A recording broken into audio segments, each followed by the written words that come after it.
We are back at the Lance Roberts Podcast. I'm Rich Rosso, Director of Financial Planning for RIA Advisors, here with author and engineer, sales trainer, interior design. I could go on. Byron Kidder. So Byron, what's cool is with all this great stuff we've been talking about, you have some of these courses available for free. Right. How do people do that? Well, you want people to test drive, Of right? course. So Yeah, they it's just great. go to byronkidder.com and you go and you can sign up for absolutely free. There's 4 core courses on there that are going to give you a really good idea of what I'm trying to teach. All right. And then they can go on, they can take the test and then get a certification. But I really want people to be able to test drive it first. Excellent. And then you can sign up if you want for the course. It's a month-to-month course. There's no obligation. You can really bite off as much as you want. So you can sign up for 2 chapters, 3 chapters, or the BIP 5 chapters, where you can go in and you can get any course that you want and take any course that's available. You know, what I want to say is this is good for corporations. You got 5 employees in sales or internally, Doesn't matter. 6, 150. And if they want, we can set something up where I can come in and speak to them and just talk to them about every single strategy that I have in there. And if they just contact me through the website, then I can detail that for them. That's excellent. I think for a small company especially makes a big impact. This could be very, very, very helpful. Yeah. I mean, any size company, but I could see how Yeah, we're small adding company new would really courses all the time, embrace a lot of this training. Because again, it's made flexible to be, you are who you are, Right. fit it into who you are. Yes. Not this technique that I've got to absorb into my body that makes absolutely no sense, which I feel uncomfortable doing. Right. Okay. And if you want to, with respect, just generally to my credentials, is, humbly saying I've gone out in the oil and gas field, in the arena and sold over $100 million worth of sales in just less than 10 years. And so really what I want to try to do, everything that I've kind of been in, I've been very fortunate enough in my passion and my grit and my drive to be successful in those. And now I want to share those with other people, other companies, to help them become successful.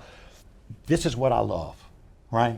This is really about giving back. Sure, it's a way for me to be able to have a business, but I really want to help people be successful. There's nothing better to me when I have people reach out to me and say, Byron, one of your strategies worked for me. And this is very cool to me for the individual too.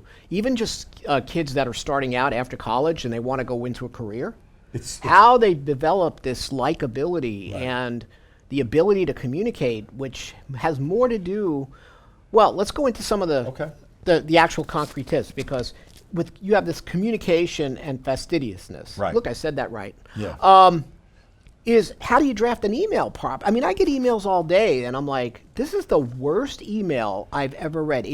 Listen, email's dispassionate to begin with, but there's a way to send an email through that is effective. Right. Right? Yeah.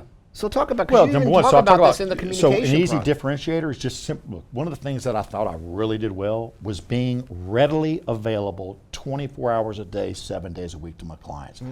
And oftentimes, that's one of the strategies that I use is, listen, I'm available to you 24 hours a day, 7 days a week. Now, are they going to call you at night, depending on your business? Probably not. No. But the fact that you're willing to be there for them and be readily available helps them understand that it's all about their business and their success. That's where the best-in-class service comes in. So to simply be faster than everybody else. When I get an email, I respond immediately. Right? If I can't have an answer for them, I just say, listen, I received your email, I'm working on it. Same with the text message. If I'm in a meeting and I know I'm going to be possibly receiving an important call, I just help everybody understand I may need to get up and take this call. It's that important. So I'm being courtesy towards the people that I'm with, but I'm also taking the call. That's right. And if I got to step out and say, listen, I got your call, but I got to step back. It's all about being there and readily available and being fastidious. And in your email, it's just keeping it very simple. But one of the things that I always talk about is always start your email off with a good gesture. It's all about them. It's all about their family. You want to become what I call a core team member. I mentioned this so many times in the academy. That's all about becoming a core team member to your clients. You want to get your seat at the round table. See, that's what I call it. So you want to do things, what I call work outside of your normal comfort zone. Do things outside of your normal job role to help your client understand that it's not just about a job and a check for you. You want to have your seat at the round table, because guess what? That's where big decisions are made, big projects are handed out, and that's where you're going to start to make your money. I want to sit there with them, and I want to become, even if I'm a contractor, I want to become a core team member. So it's just simply being faster than everybody else, and write your emails, keep everything very simple. One of the tricks I always like to say is if you don't get a response from somebody, use the exact same email that you sent a week ago to forward that to them. And you can even reference that. Hey, Last week I sent you this, and they can look down. At some point, there's a guilt factor that comes in where the customer says, listen, this gentleman, this lady really wants my business. And I'm not being courteous. I'm not being, I have enough courtesy to them to write them back. And so there's little tricks that I used, that I did throughout my career that helped me get business from the clients. Excellent. And so I share all of these. These are the things that I call easy differentiators. I mean, you call them tricks, Right. but they become a part of you, and they work. Right. And they're not tricks in the form of, oh, I'm trying to trick you. These are tricks that actually will connect with people, which is very cool. And I agree with you on the email about the process and making sure that at least you know you've acknowledged that individual, right? As opposed to ignoring it. Now, when it comes to the sales growth, and like you said, we're always selling. Right. Since you're a kid trying to get ice cream out of your parents, right? You've been selling for as long as you remember. Exactly. But the one thing I always hear is, oh, I'm afraid of rejection. Right. That's why I don't sell. Why don't I ask that person out? Why don't I do this? Why don't I follow my passion? I'm afraid. I'm scared. Right. Right? And there's enough news and media and people telling you, right? Oh, what? You got to be a lawyer. You can't go out there and create this sales academy. They're crazy, right? Even your family, everybody's trying to redirect you. Right. And you have to have a somewhat of a thick skin. You talk about rejection in this. Yeah, a little bit about rejection. I mean, for me, it's about, look, if you're passionate about what you do, you sell an amazing product, which is you. You sell an amazing best-in-class service, which is you. And then you're selling the knowledge and the experience of your products, right? If you provide what I call added value, right? And you know you're going to be able to help that company and you get rejected, right?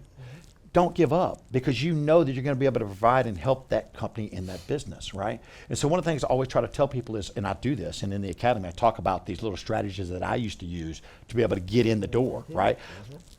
You know, Susan, I know you've been with this company forever, and I know you have a great relationship with them. I don't want to steal their business. What I want to do is just get one job from you so that I can be your backup company, so that if something goes wrong, right, then I will be here for you. Very non-threatening. Very non-threatening. I just want one. Just right. give me a little one-off, and then you nail it. And I talk about that. It's one of the, Excellent. when you get an opportunity, you go out there and you nail it, and you go above and beyond, and you do an amazing, wonderful job for them, and that's it. And you say thank you. And you know how many times I've gotten more business just because of that one little thing? Because everything that I do and everything that I teach, in all honesty, comes from the heart. I truly, genuinely love what I do. That goes back to the finding your passion. I truly, genuinely want to help people. And I don't separate business and pleasure. I want my clients to become friends. And to this day, in my architectural design and interiors business, people invite me over for dinner, Oh, sure. a glass I of know wine, it. because you have a relationship. Don't separate those two. We talk about FaceTime, how it's proportional to the success of your business. We've FaceTime. gotten caught up in this. In FaceTime, meaning sitting down with your clients one-on-one, you know, instead of using all the communication that we have to try and communicate. Right. If you're not knocking on the door, let me tell you something, your competition is, and they're trying to get in front of those people and sit down with them. So you got to understand and learn to take the time to develop personal one-on-one relationships with your clients. It's that important. Excellent. So again, personal improvement, that's what this is all about. But and we always try to follow this personal improvement thing, whether it's eating right or whatever it is, working out. What's some of the good tips you have? Just a minute on. Well, solutions. I say people buy solutions, they don't buy products or gadgets. I want people to start thinking in terms of solutions. If somebody has an opportunity, see, I say nobody has problems. It's all opportunities. If somebody has an opportunity, don't try to fit necessarily a product with that problem or with that opportunity. Start thinking about, what are the solutions that I need? Don't even start thinking about products. What are the proper solutions that I need? Because some of them may be engineered in. They might not even be a product. They might just be a service. Start thinking in terms of solutions to problems, and I guarantee you're going to find a lot more added value that you can provide to your customer than trying to find a product or a service. Excellent. Okay. Excellent. I mean, again, lots of great stuff here about the power of the nap. I mean, you also get into the physical stuff. I mean, in other words, if you're not healthy or doing the right things physically and mentally, you may not get to the steps to get to where the passion, right? I mean, you've got to make sure we have that chapters on that, personal improvement. Yeah. The power of saying thank you to somebody and really meaning it, you know, because you use it every single day. The power of the nap and getting enough rest, right? And we talk about all of those things. So we really get into a lot of your integrity, that your integrity is everything. And you got to live by those. And I can, not to go in it now, but I can think of multiple times where I've had to use my integrity to stay on the right track. And it got me a letter from a company sent to the CEO of a major oil company that I was working for because I did the right thing. I call it the DRT, always striving to do the right thing. And when you do that, how many things have we talked about today? If you just stay true to those values, success will happen. So always strive just to do the right thing, just to become more likable, right? Power of saying thank you, following it with your clients, being responsive. This is all about selling yourself first. You're the real product. And that's what I always drive home all the time. So Elvis had TCB, taking care of business. And it was a little lightning bolt. So now I got to create a Byron, right? Yeah. Do the right thing. The DTR, Yeah, right? the DRT. The DRT. Do the right thing, Yeah. not do the thing right. Well, even do the thing right, but doing the right thing, right? Yeah. So that's my Christmas gift for Byron, the DRT. I have to think about something. Look, I just want people to go to byronkidder.com, just check out the free courses. byronkidder.com. This is all about really helping you personally so that you can improve, your salary and your growth, as well as just helping companies. And so yeah. Yep.